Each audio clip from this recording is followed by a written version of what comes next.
A show of strength by a new militia in Gaza, challenging Hamas, apparently backed by Israel, and emerging from a murky past. Its leader, Yasser Abu Shabab, is an alleged former drug trafficker.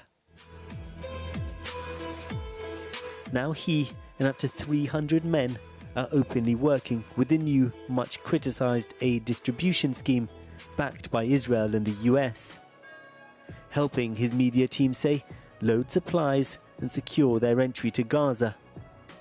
But in the past, he's been accused of looting vast quantities of desperately needed aid. Nahid Shoheba is the head of the Trucking Association in Gaza. His vehicles have been repeatedly targeted by looters. You might have only just seen him in the news, but we've known about Abu Shabab for a long time. Lots of our drivers have been stopped by his gang.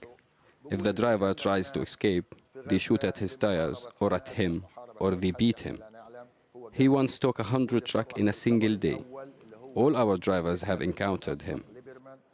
We've seen an internal UN document from late last year that describes Abu Shabab as a criminal, a gang leader, and a primary figure in the systematic looting of humanitarian aid. And it says his base is in an area controlled by the Israeli military. This area is all part of Israel's self-declared military buffer zone in Gaza. No Palestinians are allowed to enter. But his alleged head of a looting gang, Abu Shabab, was said to be based here by the Rafah crossing. Now his men are escorting aid trucks entering Gaza from Kerem Shalom and heading to the Gaza Humanitarian Foundation sites in southern Gaza. In this video, Abu Shabab's group, calling itself the Popular Forces, show themselves erecting tents they claim displaced residents of eastern Rafah can now return home to, despite the area being within the Israeli military zone. Last week, the Israeli Prime Minister appeared to confirm supporting figures like Abu Shabab in order to undermine Hamas. On the advice of security officials, we activated clans in Gaza that oppose Hamas. What's wrong with this? It's only good and saves the lives of IDF soldiers. Today, at a Gaza Humanitarian Foundation distribution site, an eyewitness said Abu Shabab and his men were guarding the area. After several Palestinians waiting to receive food were shot and killed, the group issued a statement denying it had been present.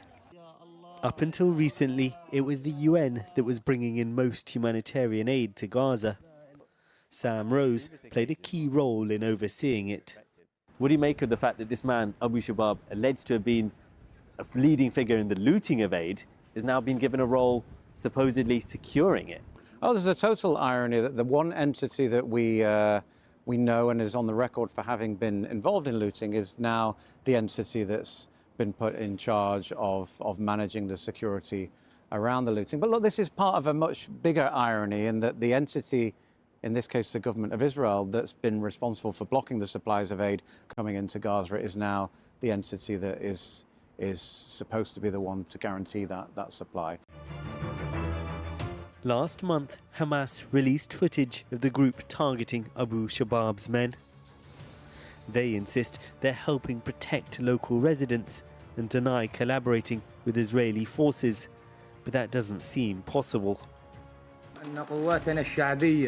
Israel has long sought to play Palestinian factions off against each other, with bloody consequences.